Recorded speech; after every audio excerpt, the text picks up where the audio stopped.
On en parle avec notre invité. Bonsoir Danielle Obono. Bonsoir. Vous êtes députée La France Insoumise de Paris. Oui. Alors je le disais, 4000 suppressions de postes dans la fonction publique, plusieurs ministères à la diète, mais en contrepartie des baisses d'impôts pour les ménages, nous dit le gouvernement ce matin. Est-ce que vous voterez tout simplement pour ce budget 2019 ? Écoutez, on va d'abord attendre de voir exactement de quoi il retourne, parce que dans les annonces qui sont martelées par le gouvernement, quand on gratte un peu, on se rend compte qu'il mélange un peu tout.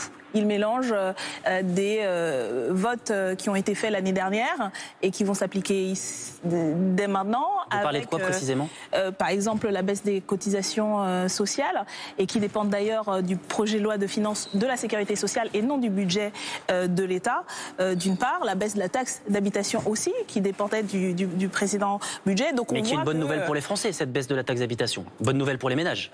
Pour une partie, pour celles et ceux qui payent la taxe d'habitation, mais on sait qu'une bonne partie sont exonérés pour cause. Et puis surtout, l'effet sur les finances des collectivités, parce que ça se répercute ensuite sur la capacité des mairies à pouvoir financer la cantine, financer telle prestation sociale. Donc ce qu'il soi-disant donne d'une main, en fait, il le reprend d'une autre. Et puis surtout, la question, c'est aujourd'hui, effectivement, la question du pouvoir d'achat. Et on le voit avec la baisse des prestations sociales, notamment le niveau de pension des retraites, les APL, et ce qui est annoncé, c'est qu'il va y avoir de l'argent en moins. Et donc, il a essayé... Alors, le gouvernement met en avant une baisse des impôts, la taxe d'habitation, on vient d'en parler, et également la défiscalisation des heures supplémentaires. Ça va quand même dans le bon sens, ces deux mesures, pour le pouvoir d'achat. On nous a déjà fait le coup avec M. Sarkozy, puisque c'était la grande idée de M. Sarkozy pour relancer l'activité et donner plus de pouvoir d'achat. On a vu que ça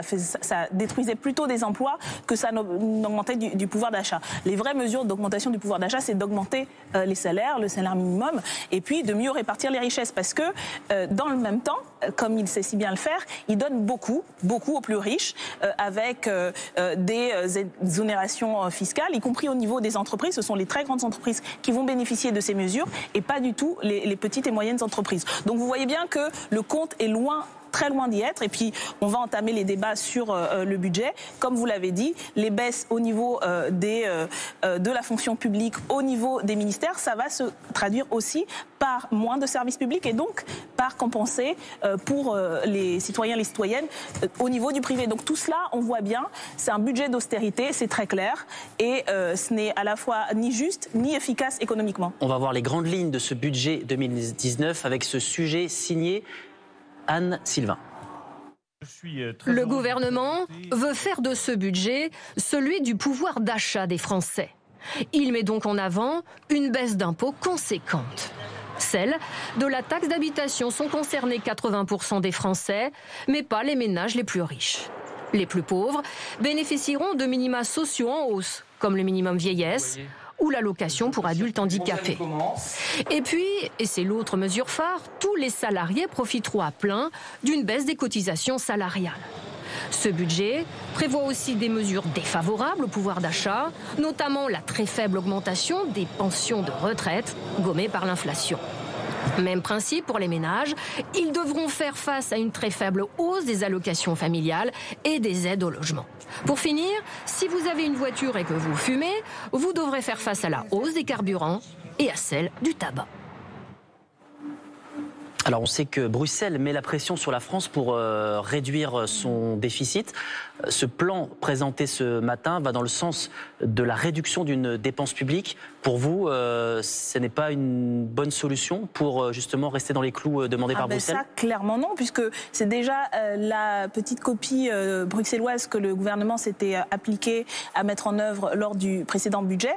Et on voit que le compte n'y est pas. Il avait surestimé le taux de croissance. Et comme ça a été dit, vous allez vous rendre compte que ce qu'il présente comme une augmentation est en fait une baisse du pouvoir d'achat, puisque au niveau des prestations sociales, le compte n'y est pas par rapport à l'inflation en termes réels. Les gens, les retraités, les familles au niveau de la location logement normalement, notamment, vont perdre de l'argent. Et puis, effectivement, ce n'est même pas efficace du point de vue des libéraux. Comme ça a été rappelé, Bruxelles revient à la charge en disant ça ne va pas assez. Mais c'est une logique complètement folle. Il faut se rendre compte que moins de dépenses publiques, ça fait moins de consommation, qui fait encore plus d'atonie de l'économie. Donc, mais en définitive, les économistes ne sont pas d'accord sur ce sujet, sur la réduction réduction justement de la dépense publique. La France est l'un des pays qui a ce poste le plus élevé en termes de dépenses publiques. Notre prospérité ne doit pas reposer sur cette dépense publique, a dit ce matin le gouvernement. Ce n'est pas votre avis? En tout cas, beaucoup de dépenses publiques ces dernières années.